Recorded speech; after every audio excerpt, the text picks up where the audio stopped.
Halo Sobat Apung Cukup dimanapun kalian berada, apa kabarnya? Kumaha, sarehat lur? Kuya film kali ini akan menceritakan sebuah kisah dari desa yang berada di perbatasan sebelah utara pada masa dinasti Joseon. Dari desa ini pula lah kita akan dicoba untuk merasakan apa itu penghinaan, penghasutan, pengkhianatan, pengorbanan yang diakhiri dengan rasa dendam bahkan sampai pembantaian. Desa itu adalah Jurchen Seong Jeyain. Cang mulung muncang, cang mulung muncang, cang mulung muncang, cang mulung muncang. Besok asahan lauk gurame. Di awal kisah kita akan diperlihatkan pada seorang gadis cilik yang sedang menelusuri sebuah kuil tua yang terletak di hutan terlarang. Yang mana gadis cilik itu sedang memperhatikan tulisan yang ada di dinding kuil tua itu. Yang artinya, tanaman ini menghidupkan orang yang sudah mati, tapi ada harga yang harus dibayar. Dan di dinding itu juga ada gambar seekor rusa yang sedang memakan tanaman.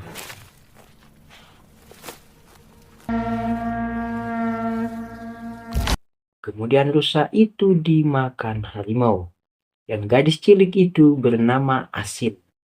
Kemudian kita akan diperlihatkan dengan dua prajurit Joseon dari kelompok Cupajin yang sedang berpatroli di area gunung terlarang yang bernama Pesyagun. Dan mereka dikejutkan dengan tumpukan mayat yang sudah mulai membusuk.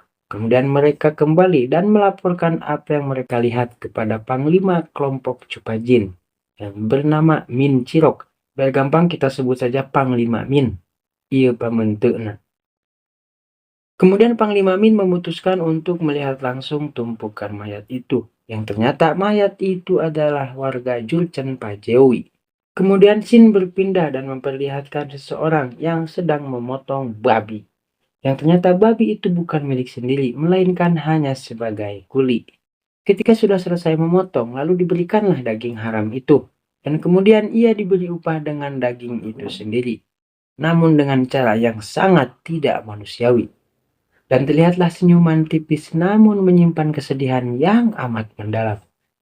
Kemudian daging itu dinikmati bersama-sama.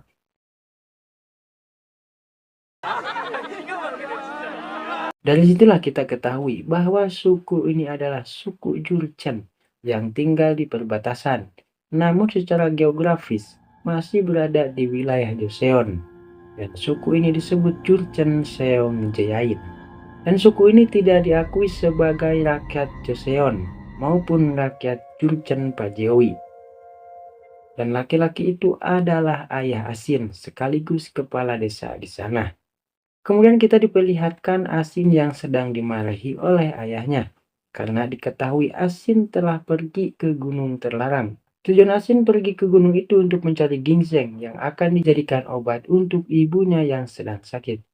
Tiba-tiba datanglah Panglima Min yang bertujuan untuk memberitakan tentang tumpukan mayat itu dan menyuruh si ayah untuk pergi ke Jurchen Pajowi dan menebar rumor bahwa kematian warga Jurchen Pajowi diakibatkan oleh harimau. Dan saya menyetujui hal itu karena saya bersumpah untuk setia kepada Joseon dengan harapan suatu saat nanti akan diakui sebagai rakyat Joseon dan diangkat sebagai desa yang bermartabat. Panglima Min pun pulang dengan membawa upeti yang diberikan ayah Asin. Sesampainya di Cupajin, si Panglima disuguhi dengan laporan bahwa mayat itu telah dilakukan otopsi, yang hasilnya kematian rakyat Pajewi itu bukan karena ulah harimau, melainkan ulah manusia. Dan ternyata Panglima Min sudah menyadari hal itu sedari awal. Panglima Min pun mengkhawatirkan soal kematian suku Jurchen Pajowi itu.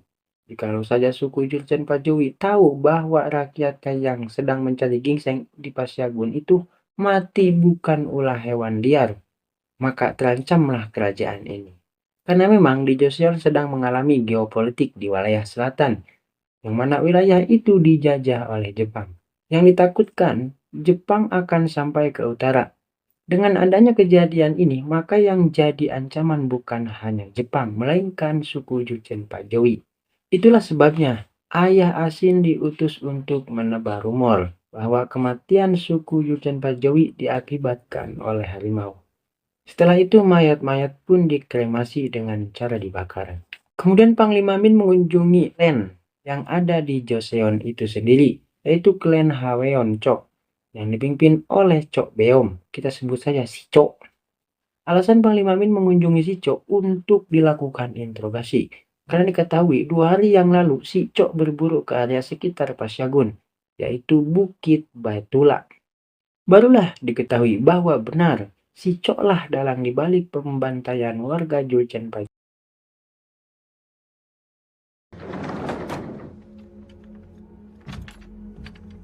Saya bersiap untuk menjalankan misi yang diberikan Panglima Min untuk menebar rumor. Di sela-sela persiapan itu, Asin begitu bawelnya menanyakan perihal kematian warga Pajawi itu.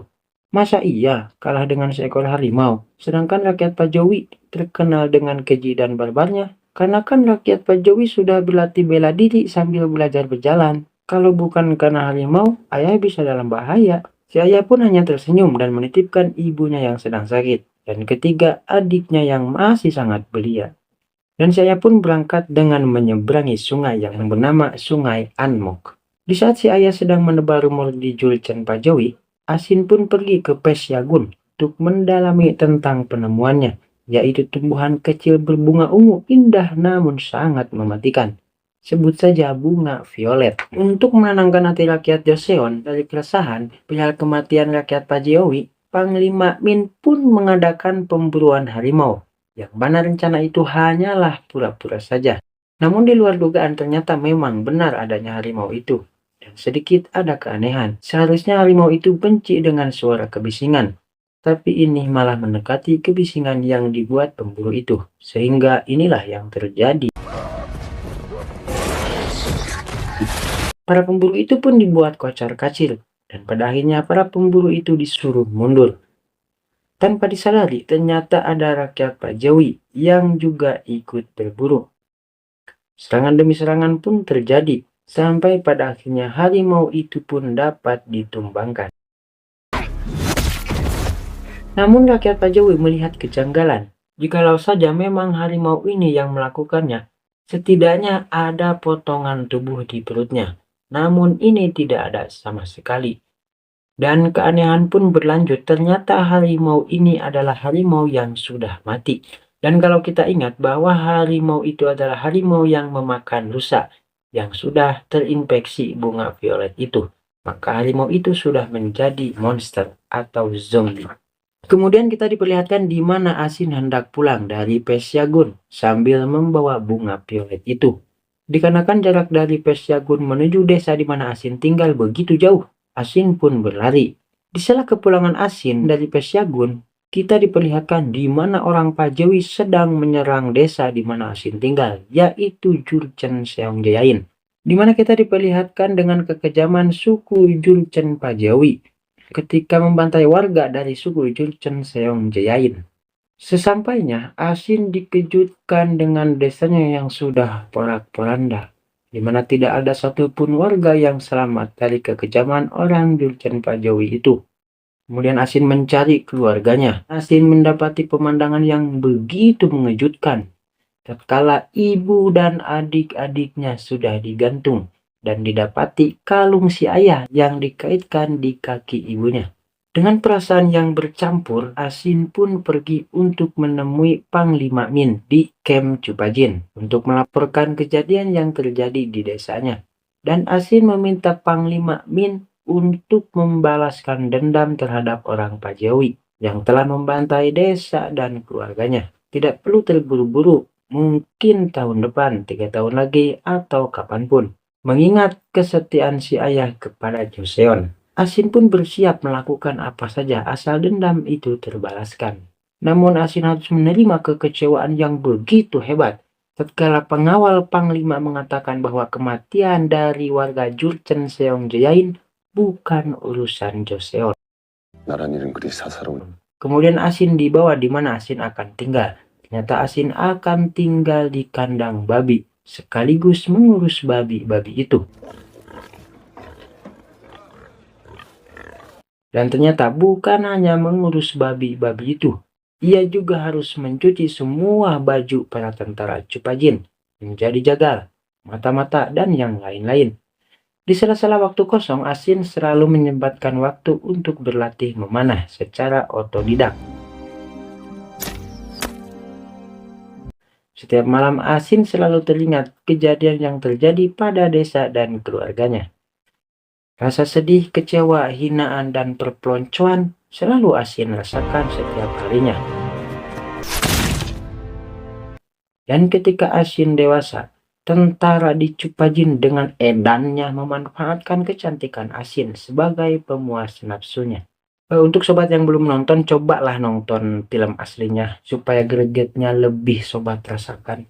Panglima Amin pun mendapatkan kabar bahwa perdamaian dengan Jepang sudah terputus dan mendapatkan perintah untuk membantu tentara di selatan melawan Jepang. Tetapi juga jangan sampai lengah terhadap pergerakan rakyat Jawi, sehingga Panglima Amin pun memutuskan untuk berangkat dan meninggalkan beberapa tentara di Cupajin. Dan Asin pun diutus untuk memata-matai Pajawi dengan lebih terperinci lagi. Kemudian di malam berikutnya kita diperlihatkan Asin yang sedang menjalani tugas mata-matanya. Ketika hendak ketahuan, Asin pun bersembunyi di sebuah gudang. Dan terlihat salah satu warga Pajawi yang sedang memberi makan seseorang. Sekepergiannya, Asin mengecek orang itu yang ternyata itu adalah ayahnya yang masih hidup namun dengan keadaan yang sangat-sangat mengenaskan. Kemudian Asin dengan terpaksa menyetujui permintaan si ayah untuk mengakhiri penderitaannya. Kemudian Asin membakar gudang itu lalu pergi dengan perasaan yang entahlah bagaimana. Sesampainya Asin di Cupajin, Asin mendapati tentara Cupajin yang hendak berangkat menuju selatan. Asin melihat busur panah yang dibawa si Cok, yang sama persis dengan busur panah yang terdapat di mayat sewaktu Asin pergi ke Pesyagun. Dari situlah Asin menaruh kecurigaan. Pada malam harinya Asin memutuskan untuk pergi menyelinap ke kantor Panglima di Cupajin dan melihat catatan si Panglima itu. Dan fakta mengejutkan lagi-lagi harus Asin telan mentah-mentah. Setelah membaca catatan si Panglima Min, yang ternyata pembantaian yang terjadi di desa Seongjayain oleh orang Pajawi itu dalangnya adalah si Panglima Min yang menfitnah bahwa yang membantai orang Pajawi yang sedang mencari gingseng Polalu adalah orang Seongjayain. Kekecewaan dan dendam bercampur di wajah Asin yang cantik dan ekonomis dari kata-kata itu. Sehingga jangan salahkan kami sebagai rakyat kecil kalau kami sudah tidak percaya dengan pemerintah. Toh pemerintahannya juga seperti itu. Dan balas dendam Asin pun dimulai dengan si Ontohon yang sedang akan menggadabah Asin. Namun Asin berhasil menikamnya dan menjadikan si Ontohon terinfeksi bunga violet itu dan menjadikannya zombie. Sehingga inilah yang terjadi. Dan Asin pun berhasil meniwaskan beberapa tentara yang sedang tertidur dan menjadikannya zombie.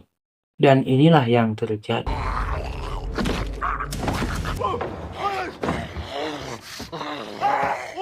Dan kejadian itu pun terjadi pada pengawal Panglima Min. Ketika kekacauan sedang berlangsung, Asin memantau dari atap dan berhasil memanah beberapa prajurit yang hendak berlindung dari kejaran para prajurit yang sudah terinfeksi zombie itu.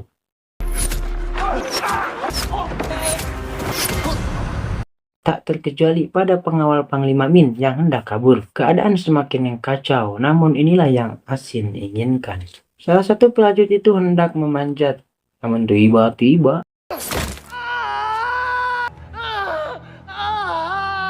para zombie itu pun mendengar teriakannya, dan inilah yang terjadi.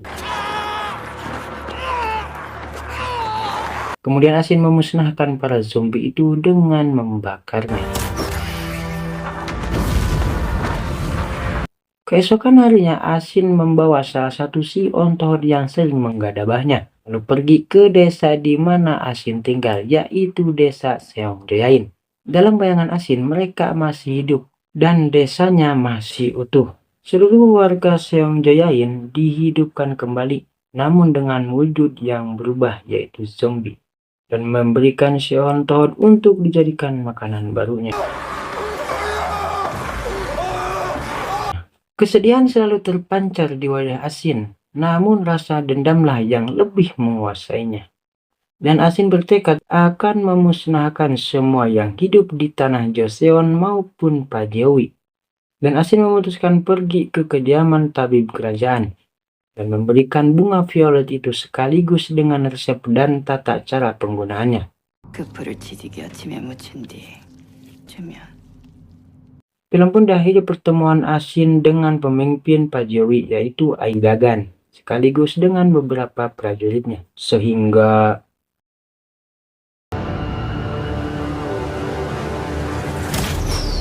gimana filmnya? Kok nanggung? Ya, karena kisah ini hanya sebatas ulasan dengan yang terjadi di serial Kingdom. Jadi kalau sobat ingin melihat keseruan pembalasan dendam Asin, cobalah tonton serialnya. Pesan yang kita bisa ambil dari film ini adalah jangan pernah menghina atau menyepelekan tekad seseorang, karena akhirnya kau akan dibuat tercengang atas tekad orang itu. Itu. Kepada seluruh sobat cukip dimanapun kalian berada, saya ucapkan terima kasih.